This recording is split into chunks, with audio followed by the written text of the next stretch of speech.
I'm going to go ahead and do one more of my elemental kind of analysis. So I have all the cards for the element of the world, which is the three broken lines. And as you can see, this is three broken lines over three broken lines. This is hexagram 2, passive. Um, the world element is, one of those two primal forces.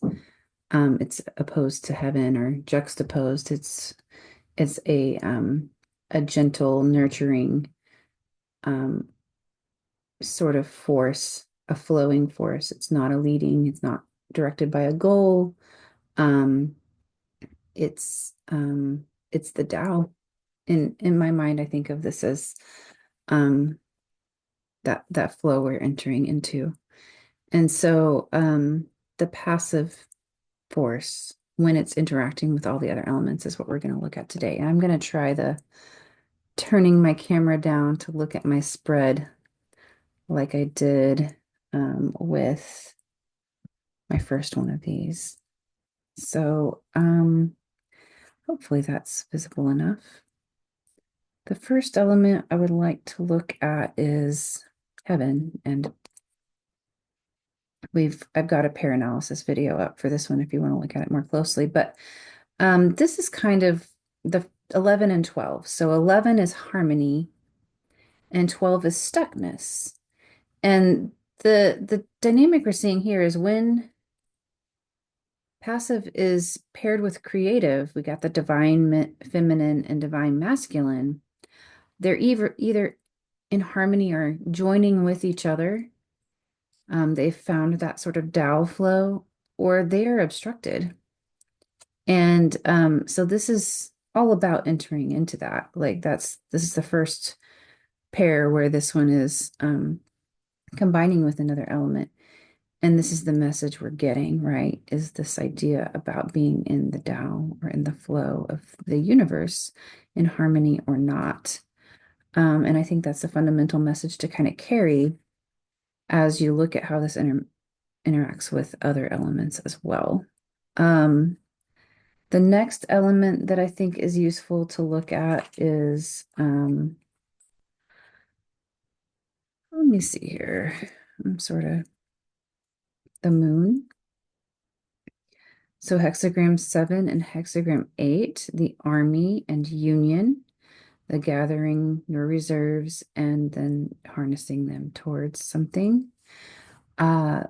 What I think is interesting to note here is the sort of stillness juxtaposed with activity. Um, there's when the world is above the moon, then the moon is sort of quietly gathering, collecting water. And when the world is below it, um, it's a giant wave. And so that's the stillness, great stillness and great activity, but a guided activity. The world is being guided by the moon. Um, that that passiveness is, I think, kind of showing how it responds here. Um, the sun and the world, we have hexagrams 35 and 36, and we get the world completely obscuring the sun, and that is non-movement when the world is on top. It's hiding that brightness. And then when the world is below the sun, then it's just total brightness and we are moving out in the light of day. And so the world responds to the sun uh, in this way, in this sort of, you lead here, I'll lead here. Um, I I don't know if leading is the right, we will just not move here is maybe the right way to think about that. So the sun is leading when it's on top, and it's just not moving when it's below. And that's similar to how it was sort of here. The moon was leading from on top, and the moon was just sort of quietly doing its active inactive thing, which is a concept to think about here. Okay. And then moving into our terrestrial elements, which one do I think we should start with? This may be the question here. So when you look at fire and the world, this one I think gives us more insight into how the element of fire works than it does, or I mean, it gives us insight into the world as well, that passive element, and that fire is active regardless when it's interacting with the world. When fire is beneath the world, we have return, hexagram 24, this sort of volcanic eruption of fire. It breaks right on through. There is no responding to that passivity with passivity in the way that the sun and the moon responded, right? Even in the way that heaven, it became an obstruction, if you'll recall. So over here, in the world and heaven were in relationship in this way. I think it's notable that heaven doesn't go anywhere when the world is beneath it. But when they are in harmony, they go somewhere. When the world is above, that's notable. Okay, so here with 16 certainty, fire above the world. So we see the fire element on top of the world element. We get this signal fire on top of a mountain. So the fire is able to be this much more intentional and stable thing in this way, with that world as sort of its grounding. Whereas when it's kind of having to push through the thickness of that passivity, that force becomes a little untamed or uncontrolled here. So that's an interesting thing to think about. With the earth, we have a similar sort of when the world is above the earth, then we have humility, hexagram 15, which is this very quiet sort of mountain, this passive, very passive, calm, still building, very slow and gradual building up. If you think of how mountains are formed, sort of activity here, it's that passive activity when the world is above the earth. And when the world is beneath the earth, we have total collapse. This is shedding or molting. It's a landslide, right? The land caves in on itself whenever the world is beneath the earth. So there's a movement here and a stillness here, like we've seen in other cards with this passive element present. It's almost like an inverted movement, right? A falling apart versus a stability, which is interesting. With the air element here, we have hexagram 20, which is called contemplating. That's where the world is beneath the air. And then with hexagram 46, rising, the world is above the air. And this is where that air wind element takes on a woody quality. We have the roots of the tree, or the stem, the trunk of the tree, rising in strength. It's taking in that air, the oxygen from the roots, and building a very sturdy, solid base to grow from.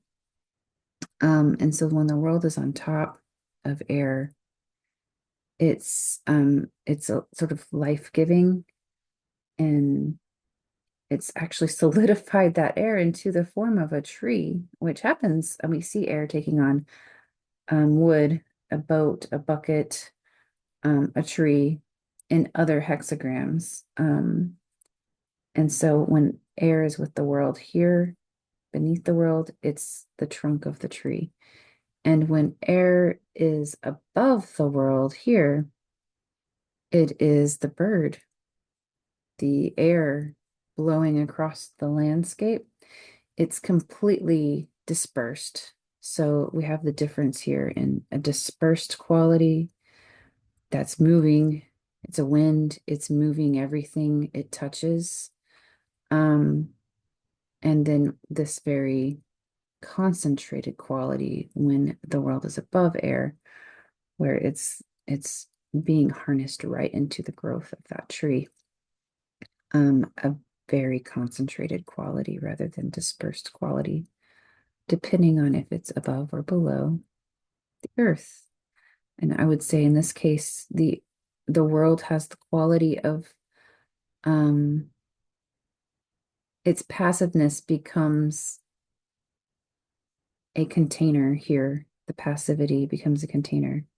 Where here it has this sort of no boundaries. And if you think of that world element as the divine feminine, it's both a vessel, um, as well as able to expand and hold all things, everything, right? And so that in and out breath of being this vessel versus this expansive thing, I think shows up well there, as well as in perhaps the moon. These others, I think we see that in and out breath between the two cards, depending on which is on top. This is water and the world. So we have 19, convergence of will, which has the world above the water. And the world ends up being this island that the water is completely encompassing.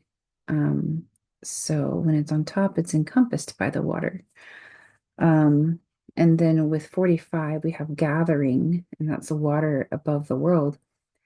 And the water is gathering into this concentrated place on the surface of the world, which is a very inverse sort of relationship, um, kind of showing how, um, I think in this case also that the world is the vessel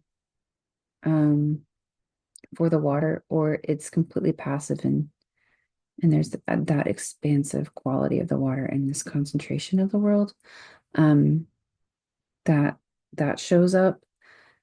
Um, the water um, converges that passivity into the will. That's interesting. That's interesting to think about. Whereas it becomes a place for the water to gather here. And so that's all of the cards with the world in them. I don't like to put very hard definitions on these elements. I think we learn through the many ways they present themselves, and that it's an open gathering in. Things may seem contradictory, but they resolve themselves as you consider the whole and continue to integrate things into that wholeness. Um, and that's a contemplation for you on the element of the world.